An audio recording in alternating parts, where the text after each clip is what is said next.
नवंबर 2023 को दिल्ली से 1:45 पर स्पाइसजेट एयरलाइंस की फ्लाइट लेकर हम शिरडी इंटरनेशनल एयरपोर्ट पहुंच गए। होटल गंगा कॉन्टिनेंटल द्वारा भेजी गई कार से 4:25 पर हम होटल पहुंच गए। अगली सुबह 7 नवंबर 2023 सुबह 7 बजे सुबह 7 बजे हम चाय पीने के लिए अपने होटल के सामने वाली सड़क वीआईपी रोड पर खूबसूरत नज़ारों को देखते हुए साईं बाबा समाधि मंदिर की ओर निकल गए, जो कि हमारे होटल से मात्र 240 मीटर की दूरी पर है। ओम श्री साईं नाथाय नमः। ओम श्री शिरडी भारत के महाराष्ट्र राज्य के अहमदनगर जिले की राहाता तालुका में स्थित एक नगर है। यह राष्ट्रीय राजमार्ग 160 पर अहमदनगर से लगभग 83 किलोमीटर और कोपरगांव से लगभग 15 किलोमीटर दूर है। यह स्थान साईं बाबा के लिए प्रसिद्ध है और यहाँ उनका एक विशाल साईं बाबा समाधि मंदिर है, इसलिए इसे साईं नगर शिरडी भी कहते हैं।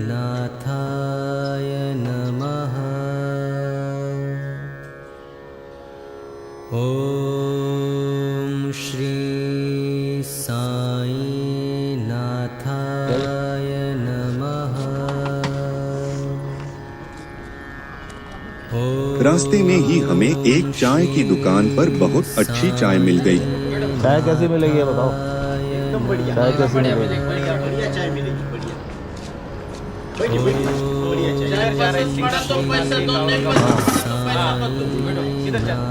पैसे नहीं देंगे ऐसा नहीं हो सकता। टैक्सी होना है आप? नहीं किया हुआ, गंगा होटल में रुके हुए हम।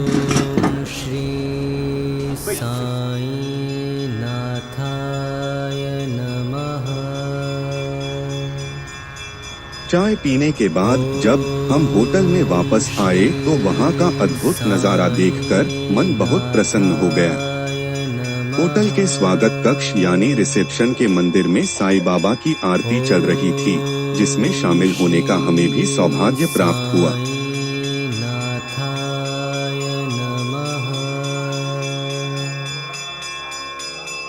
ओम श्री साईं नाथाय नमः। ओम श्री साईं नाथाय नमः। ओम साई राम। ओम श्री साई नाथाय नमः। ओम श्री साईं नाथाय नमः। ओम श्री साईं नाथाय नमः। ओम श्री साईं नाथाय नमः। ओम श्री साईं नाथाय समे कामान काम कामान मह्यं कामेषु श्री साईं महाराजाय नमः। ओम स्वस्ति साम्राज्यं भोज्यं स्वराज्यं वैराज्यं परमेशं समाधि मंदिर में साईं बाबा के दर्शन हमने 6 नवंबर की शाम को ही कर लिए थे, इसलिए 7 नवंबर की सुबह 10 बजे तैयार होकर हम होटल गंगा कॉन्टिनेंटल और होटल साईं रत्ना के मालिक श्री भरत जी से मिले और उनको अपना पूरे दिन का प्रोग्राम बताया। उन्होंने हमें द्वारका माई और चावड़ी में दर्शन करने के बाद साईं धाम कोपरगांव लगभग 18 किलोमीटर, साईं हेरिटेज विलेज, बाबा की पुरानी शिरडी, साईं प्रसादालय और खंडोबा मंदिर जाने के लिए 7 सीटर इनोवा कार किराए पर मुहैया करा दी।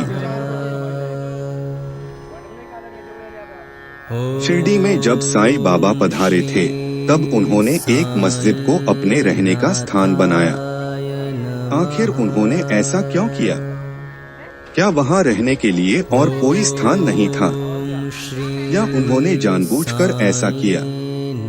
मस्जिद में रहने के कारण बहुत से लोग उन्हें मुसलमान मानते थे, लेकिन वे वहाँ रहकर रामनवमी मनाते, दीपावली मनाते और धूनी भी रमाते थे। वे मस्जिद में प्रतिदिन दिया जलाते थे। यह सब कार्य कोई मुसलमान मस्जिद में कैसे कर सकता है? दरअसल साईं बाबा मस्जिद में रहने से पहले एक नीम के वृक्ष के नीचे रहते थे। उसी के पास एक खंडहर हो चुकी मस्जिद थी। इस मस्जिद में कोई नमाज नहीं पढ़ता था। नीम के पेड़ के पास ही रुकने के 3 महीने बाद बाबा किसी को भी बताए बगैर शिरडी छोड़कर चले गए। लोगों ने उन्हें बहुत ढूंढा लेकिन वे नहीं मिले। भारत के प्रमुख स्थानों का भ्रमण करने के 3 साल बाद साईं बाबा चांद पाशा पाटिल धूपखेड़ा के एक मुस्लिम जागीरदार के साथ उनकी साली के निकाह के लिए बैलगाड़ी में बैठकर बाराती बनकर आए। बारात जहां रुकी थी वहीं सामने खंडोबा का मंदिर था, जहां के पुजारी म्हालसापति थे। इस बार फकीर के वेश में बाबा को देखकर म्हालसापति ने कहा, आओ साईं। बस तभी से बाबा का नाम साईं पड़ गया। म्हालसापति को साईं बाबा भगत के नाम से पुकारते थे। बाबा ने कुछ दिन मंदिर में गुजारे, लेकिन उन्होंने देखा कि म्हालसापति को संकोच हो रहा है, तो वे समझ गए और वे खुद ही मंदिर से बाहर निकल गए। फिर उन्होंने खंडहर पड़ी मस्जिद को साफ सुथरा करके अपने रहने का स्थान बना लिया। दरअसल यह एक ऐसी जगह थी जिसे मस्जिद कहना उचित नहीं था।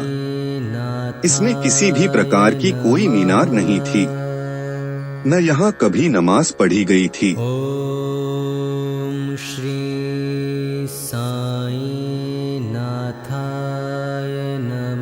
साईं धाम जाने से पहले शिरडी के हनुमान मंदिर के पास ही होटल साईरत्ना की साईं समर्था होलसेल शॉप से साईं बाबा की मूर्ति और प्रसाद लेकर हम द्वारका माई जाने के लिए निकल गए।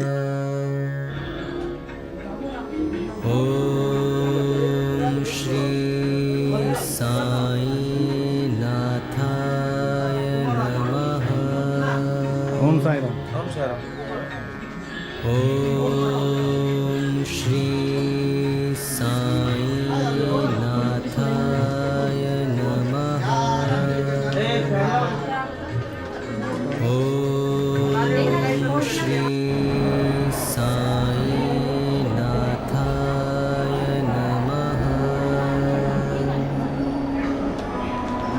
ओम श्री साईं नाथाय नमः। ओम श्री साईं नाथाय नमः। ओम श्री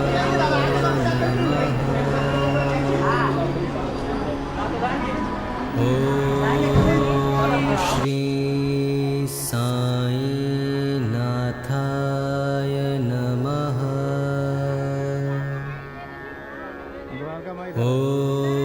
ओम श्री साईं नाथाय नमः। ओम श्री साईं नाथाय नमः। ओम श्री साईं नाथाय नमः।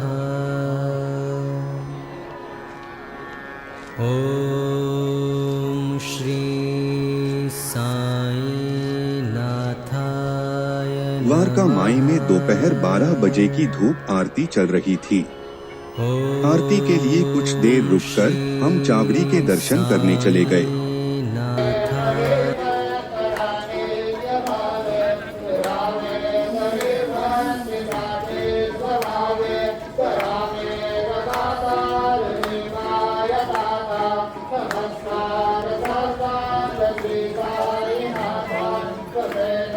బాలా గారు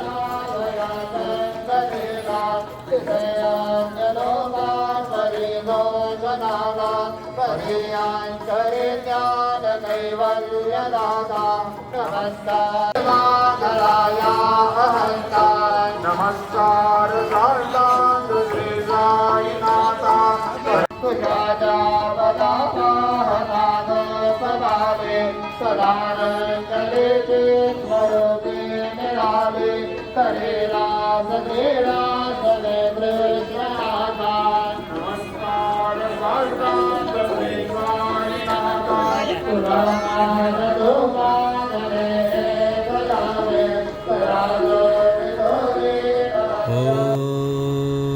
श्री साईनाथाय नमः। ॐ श्री साईनाथाय नमः। ॐ श्री साईनाथाय नमः। ॐ श्री साईनाथाय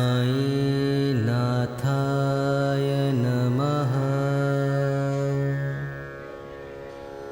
ॐ श्री साईनाथाय नमः।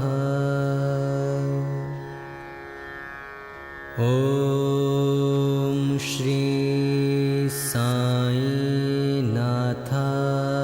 नमः।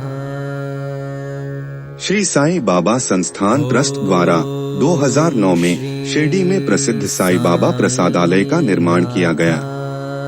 जब तक साईं बाबा शिरडी में रहे तब तक वे हर भूखे इंसान, जानवर, पक्षी और जीव जंतुओं को खाना खिलाया करते थे। यह प्रसादालय साईं के मुफ्त भोजन के सिद्धांत को सभी तक पहुंचाता है और इसे एशिया का सबसे बड़ा प्रसादालय माना जाता है। कौन कह रहा? कोई बात नहीं, कोई बात नहीं। घर में होटल में रुक जाएगा।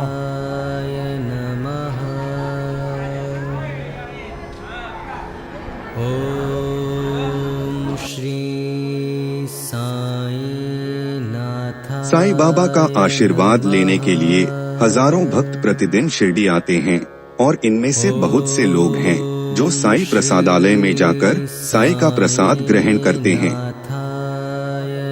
साईं प्रसादालय श्री साईं बाबा समाधि मंदिर से कुछ ही दूरी पर स्थित एक विशाल भोजन कक्ष है जिसे पैदल ही तय किया जा सकता है। यहाँ पर हर रोज हजारों की संख्या में श्रद्धालु आते हैं और भोजन को प्रसाद के रूप में ग्रहण करते हैं। प्रसाद भोजन के टिकट का मूल्य भी बहुत ही कम है। विशेष बैठक प्रसाद भोजन स्पेशल सीटिंग प्रसाद मील के लिए 50 रुपए बड़ों के और 30 रुपए बच्चों के लिए जाते हैं। इस टिकट में आपको फर्स्ट फ्लोर पे भोजन कराया जाता है जिसमें खाने के टेबल की व्यवस्था भी होती है। ग्राउंड फ्लोर पे मुफ्त भोजन खिलाया जाता है जहां सभी लोग बैठकर भोजन ग्रहण करते हैं। प्रसादालय भोजन का समय सुबह 10 बजे से रात 10 बजे तक होता है। प्रसादालय के टिकट का समय सुबह 9:30 से रात 9:30 तक होता है। साईं प्रसादालय में खाने वालों की संख्या हजारों में होती है और त्योहारों के समय यह संख्या काफी बढ़ जाती है। इस प्रसादालय का एक ही उद्देश्य है कि शिरडी में कोई भी भूखा ना रहे। यहाँ पर कम से कम पैसे में अच्छा भोजन उपलब्ध कराया जाता है। अगर किसी के पास पैसे नहीं हैं, तो वो भी मुफ्त में भोजन ग्रहण कर सकते हैं। प्रसादालय की थाली। प्रसादालय की थाली में दाल, चावल, चपाती, 2 किस्म की सब्जियां, पापड़, दही, मूंगफली की चटनी और मीठे में सूजी का हलवा होता है। वीडियो के अगले हिस्से में आप देखेंगे अंबिका नगर कोपर गांव के बाबा श्री घोंडीराम चौहान जी का साईं धाम, साईं बाबा की पुरानी शिरडी साईं हेरिटेज विलेज और खंडोबा मंदिर।